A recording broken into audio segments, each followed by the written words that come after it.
Olá pessoal, bom dia. Aqui está falando o pastor Elias Pinho. Ainda estamos aqui na Flórida, na cidade de Porto São Luz. Estou aqui com minha mulher, visitando a minha filha. E é um prazer para mim hoje trazer uma palavra para você, em um texto da Bíblia. Algumas pessoas estão me cobrando, me perguntando: pastor, cadê as mensagens? Me inscrevi no seu YouTube e até agora o senhor não mandou mais uma mensagem, está demorando. É porque a vida aqui também é muito corrida, tá? A vida em São Paulo é corrida, aqui também é muito corrida, porque apesar da gente estar aqui, mas a gente precisa fazer alguma coisa para ajudar, né? E veio a cobrança aí do pessoal, graças a Deus, né? O pessoal está vendo e está cobrando. E eu quero trazer uma palavra que Deus me deu aí para vocês, tá? No mundo inteiro, pelo menos nos lugares onde eu tenho passado, aí no Brasil, aqui nos Estados Unidos, e alguns lugares que a gente já visitou, Bolívia, Paraguai, a gente tem visto que parece-me que é um espírito parece-me não, eu tenho certeza que é um espírito que está atuando no meio das igrejas, né? Eu tenho saudade daquela do tempo de outrora, né? Tempo de antigamente, que havia muita sinceridade, muita alegria nos cultos e muita presença de Deus. E hoje eu vejo muita arrogância, dinheiro operando e enfim. Bom, isso não vem um caso. Eu quero trazer para vocês uma palavra de Deus, né? Uma palavra do Senhor que está aqui em Marcos capítulo 12, a partir do versículo 41. Eu vou ler aqui. Estou sem os óculos aqui de ler, mas está dando para ler, para ver um pouco, né? Está assim, ó. Diz assim: a oferta da viúva pobre é o título, né? Estando Jesus assentado diante do gasofilácio, observava a maneira como o povo lançava ali o dinheiro. Muitos ricos depositavam grandes quantias. Vindo, porém, uma viúva pobre, lançou 2 pequenas moedas correspondentes a 1 quadrante. Chamando os discípulos, Jesus lhe disse: em verdade vos digo que esta viúva pobre depositou no gasofilácio mais do que todos os ofertantes. Todos deram do que lhe sobrava, mas esta, da sua pobreza, deu tudo o que tinha, todo o seu sustento. Que Deus possa assim abençoar essa palavra em nossos corações, que a gente possa tirar lições ricas e que edificam a nossa alma, né? Aqui está falando dessa viúva, né? Chamou ela de pobre, Jesus chamou ela de pobre, Jesus disse que ela deu tudo o que tinha, né? E ela foi abençoada, justificada por isso, por esse ato de fé, enquanto os outros que ricos depositavam do que sobrava. Veja bem, será que Jesus é contra a riqueza? Jesus é contra as coisas materiais? A pessoa adquirir bens materiais? É lógico que não, né? A gente vê muitas pessoas que são pessoas ricas aí, né? Na Bíblia, fala de muitas pessoas que deram bastante posses, né? Mas foram pessoas que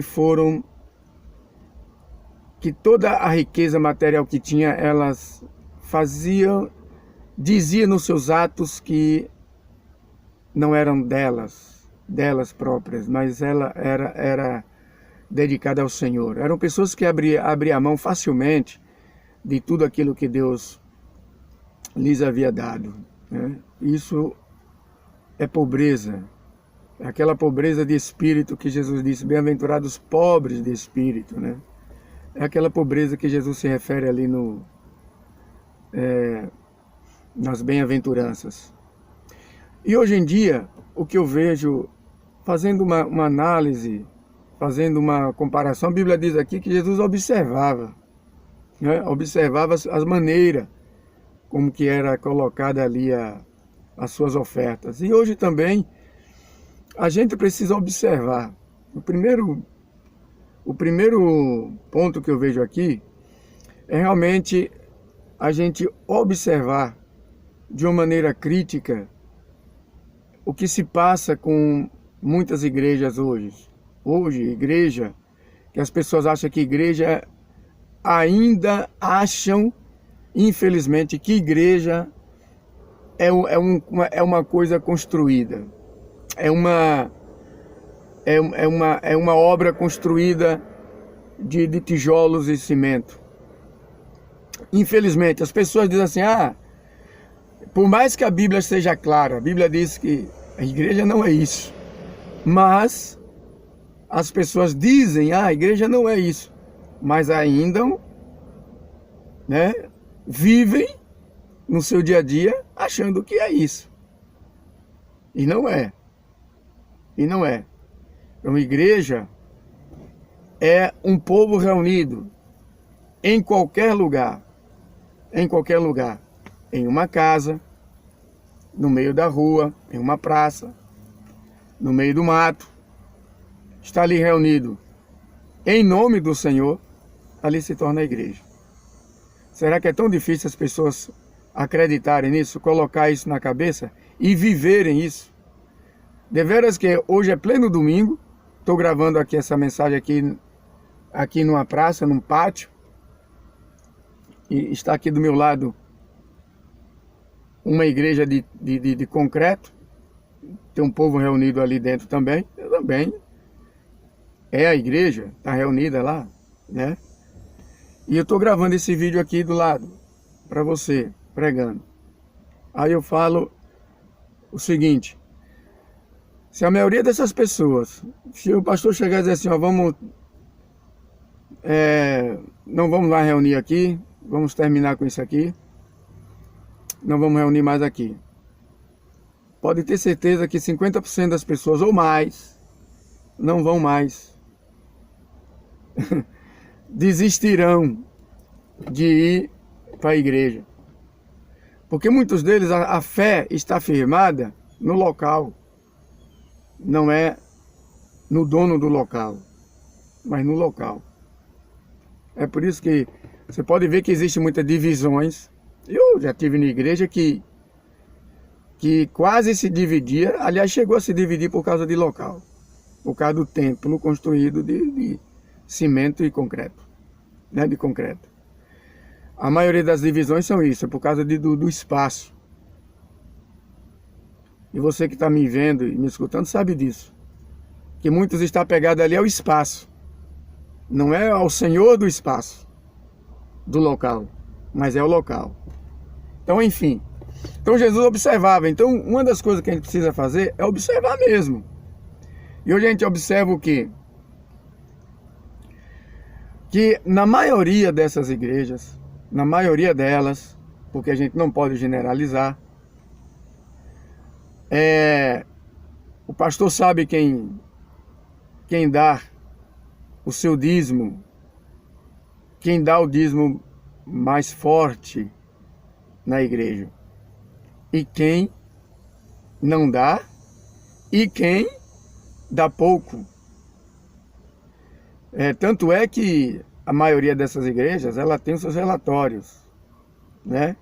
E elas sabem, até um visitante, quando ela dá uma oferta, muitas delas sabem. Isso aí, nem todas, mas muitas delas sabem. O visitante foi lá e deu aquela oferta. Porque tem muitas das igrejas que elas têm até os seus próprios envelopes, com o nome, e ainda diz assim, coloque o seu nome aqui para a gente saber.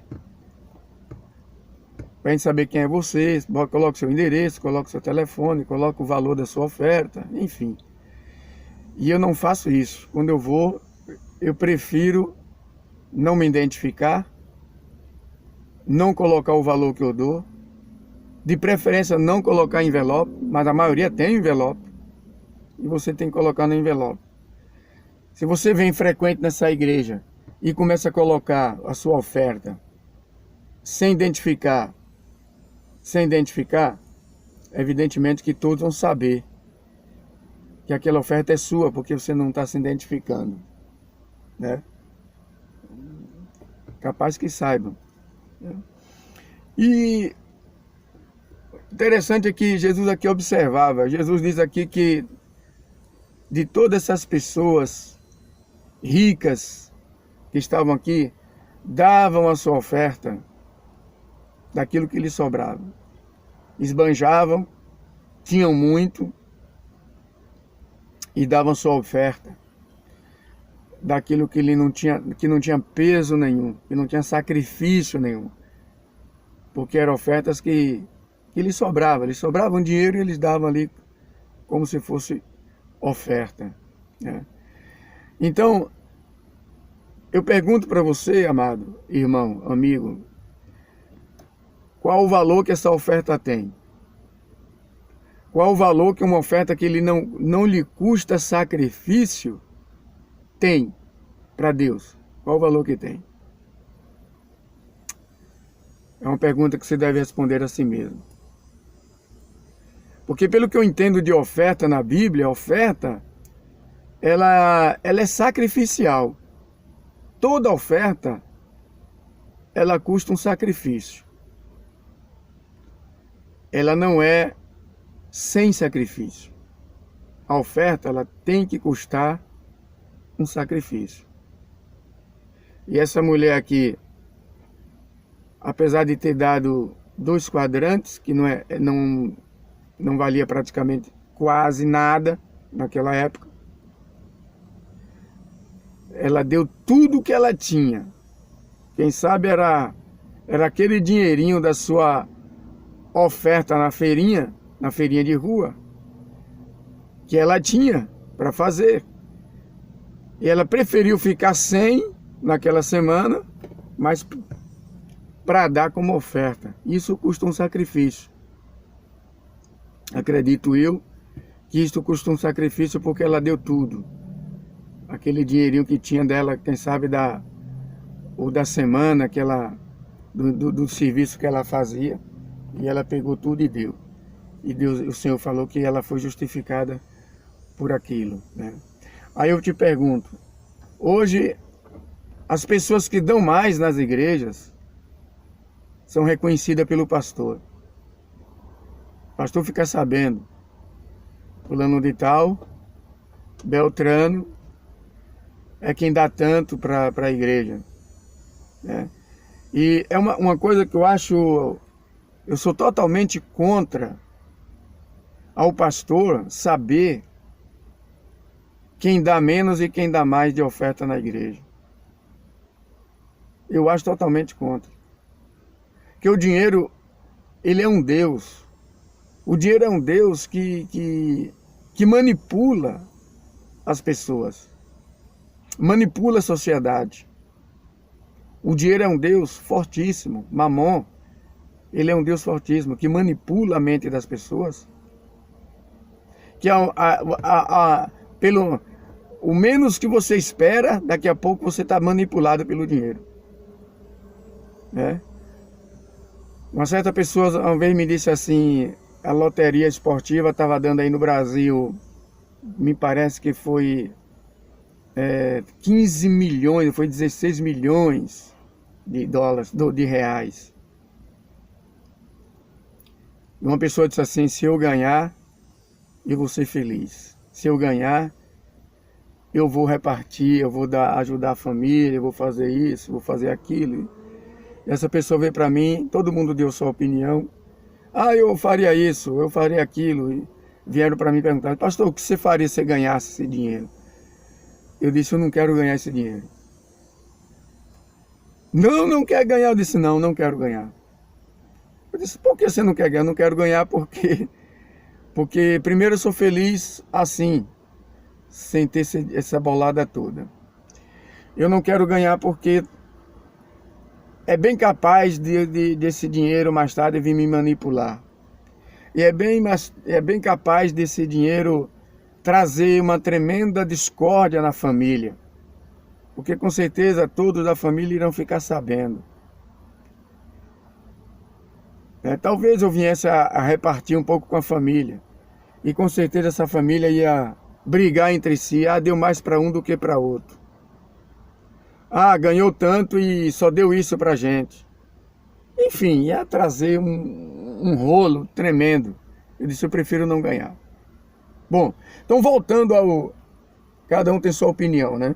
Mas voltando aqui ao que eu estava falando, a gente vê que eu não concordo que um pastor ele fique ciente de quem ganha mais e de quem ganha menos. Porque ele cai num risco, não vou dizer que isso seja generalizado, mas é um risco ele ser tendencioso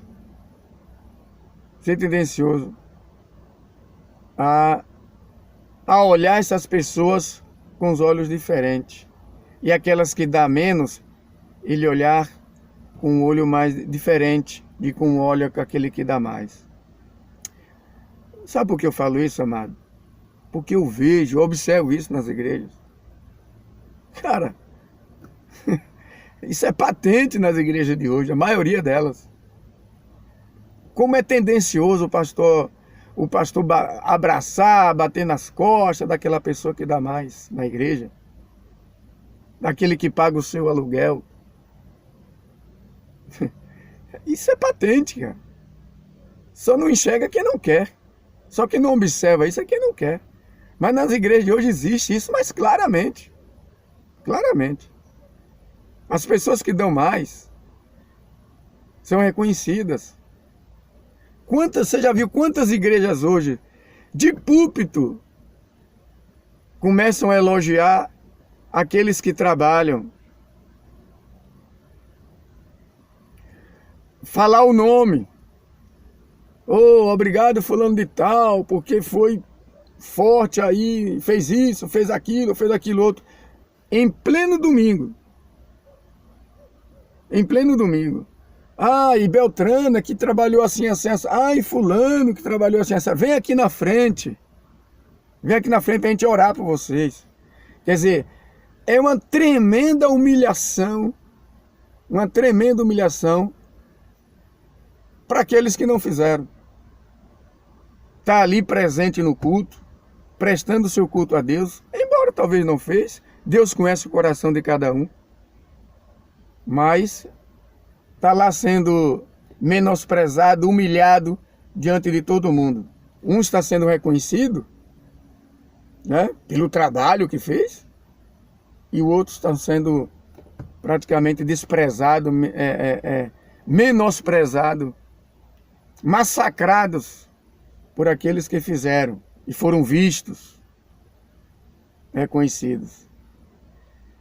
E quem sabe aquele pastor que tem orado pela igreja, orado pelo Senhor, orado por mim, feito orações por mim, que também sou pastor, falo isso para mim mesmo, que sou pastor também.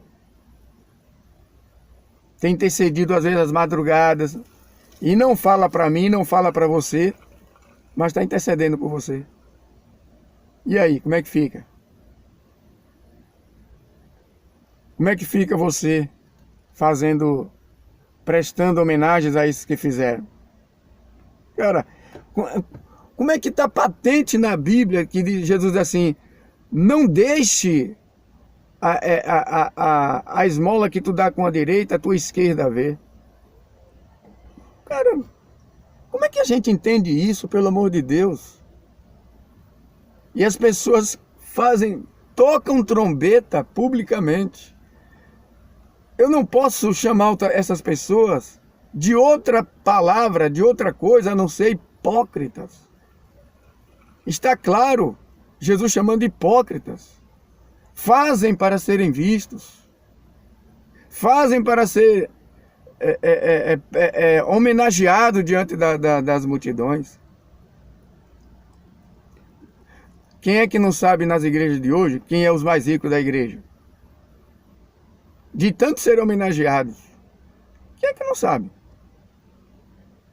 Ah, obrigado fulano, que custeou a passagem de Beltrano.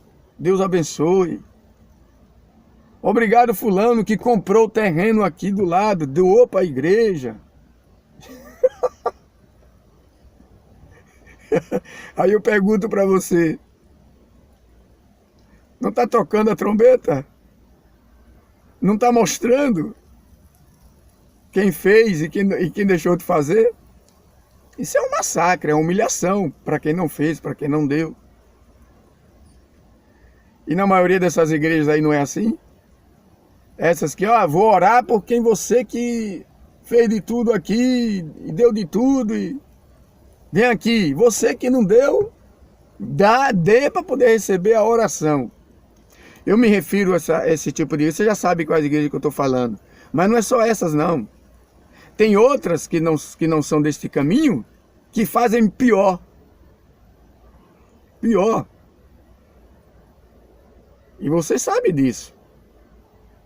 Né? É lastimável. Eu sou um pastor que hoje estou decepcionado com essas igrejas de cimento e concreto. Sabe? Decepcionado. E eu vejo que nos últimos tempos está assim. Ah, mas está claro na Bíblia, né? Esse texto está claro na Bíblia, né? Essa mulher aqui, ó, que deu de tudo, praticamente ela não foi reconhecida. Com certeza ela não foi reconhecida. Porque ela deu de tudo. A oferta era tão pouca que quem era que ia fazer questão dessa oferta? Acredito que ninguém. Então é lamentável as igrejas de hoje, principalmente os seus líderes, enaltecendo, tocando trombeta para os mais ricos, para os que dão mais, para os que vão segunda, terça, quarta, quinta, sexta, sábado e domingo para os cultos. Eu fui mal entendido numa colocação que eu fiz numa determinada reunião, onde o pessoal está dizendo que temer a Deus, olha a situação, temer a Deus, ser temente a Deus, são aquelas pessoas que vão para os cultos, que não perdem os cultos, e são aquelas pessoas que são fiéis nos dízimos e nas ofertas. Essas pessoas são tementes a Deus. Então, foi isso que ouvi em uma certa reunião. Eu disse, olha, não se baseia, não se calcula, não se baseia, não se calcula a espiritualidade de ninguém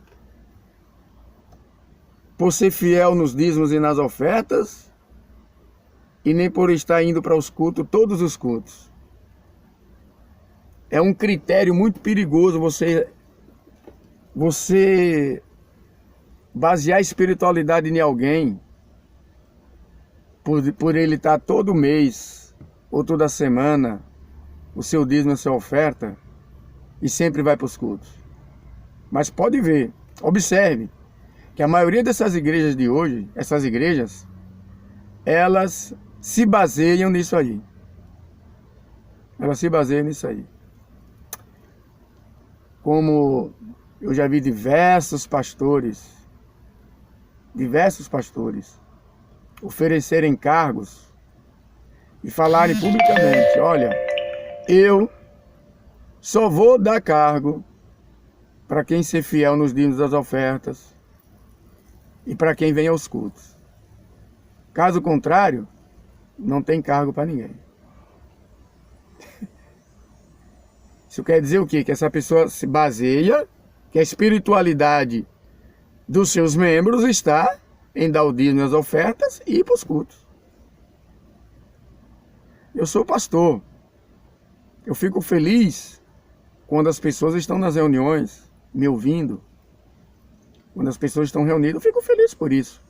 Mas não posso me basear a espiritualidade deles por eles estar sempre indo às reuniões ou por estar dando seus dízimos, suas ofertas.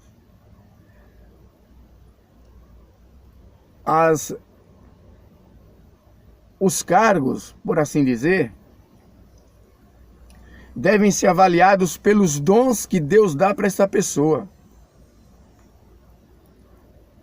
Não é pela sua fidelidade, os dízimos e as ofertas, não. Isso aí é uma coisa dela com Deus. Ela vai responder diante de Deus.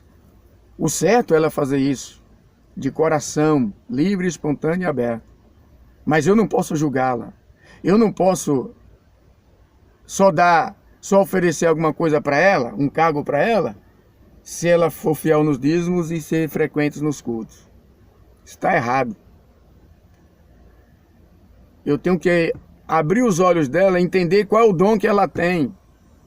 Qual o dom que o Espírito Santo deu para ela exercer aquele dom e ser útil na igreja. Acredito eu que essa seja a avaliação.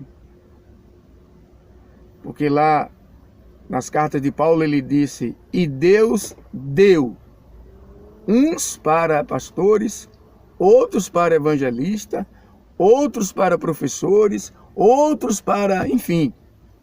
E Deus deu uns para dons de curar, outros Deus deu dons de, enfim. É Deus que dá. Então Deus deu. E às vezes a pessoa não está entendendo qual é o seu dom. E eu como pastor, se Deus me ilumina para mostrar para ela, eu tenho que dizer para ela que dom é que ela tem. E ajudá-la a desenvolver no seio da igreja. Agora a questão dela ser dizimista fiel ou não, é um critério dela, é um problema dela. Não é meu. E não vou julgá-la por ser espiritual ou não. Se eu posso julgar, se é para julgar, eu prefiro julgar se ela está desenvolvendo o seu dom espiritual ou não. Mas o que a gente vê ultimamente nessas igrejas é isso. Portanto, Jesus observou que os ricos davam a oferta do que lhe sobrava. Aqui em Lucas 21, de 1 a 4. Mas aquela mulher deu de tudo que lhe fazia parte da sua vida. Ela sacrificou aquele pouquinho que ela tinha e deu de tudo, deu tudo. Não lhe sobrou nada. Enquanto os outros davam do que sobrava. Mas hoje é assim também. Deveras que você deve dar a sua oferta do seu sacrifício. Lembre-se de Davi, que ofereceu aquela água em sacrifício ao Senhor. Ele voltava de uma guerra, cansado, faminto, com sede. E ele disse para os seus soldados: ai, quem me dera beber das cisternas de Jerusalém, da água fresca de Jerusalém. Imediatamente Joabe recolheu alguns soldados, foi em Jerusalém e trouxeram a água. E Davi morrendo de sede, e Joabe pegou com seu soldado e disse: meu rei, aqui a água que o senhor desejou beber. E ele pegou aquela água com tanta sede, e ele derramou no altar e disse, e Joabe até se assustou, Joabe: mas o que é isso? O senhor derramou a água, estava com tanta sede. Ele disse: aqui é um sacrifício que eu estou oferecendo ao meu Senhor. De tanta sede que ele tinha, ele ofereceu aquela água em sacrifício. Ele sacrificou, preferiu ficar com sede e ofereceu ao Senhor, derramando aquela água no altar. Então oferta aquilo que lhe custa sacrifício, meu amado. Não é a sobra, é o que lhe custa sacrifício. E que Deus abençoe a igreja de hoje. Que Deus tenha misericórdia dos líderes de hoje. E que as pessoas que deem as suas ofertas dê sem ser reconhecida. Não aceite de hipótese nenhuma ser reconhecido. Amém? Deus abençoe você. E que só assim o nome do Senhor será glorificado na sua vida e a sua oferta terá valor. Tudo que você fizer terá valor. Não aceite ser reconhecido. Não aceite tocar a trombeta por você ou em seu nome. Que Deus abençoe ricamente você. Espero que essa mensagem venha encontrar um lugarzinho no seu coração. Um abraço.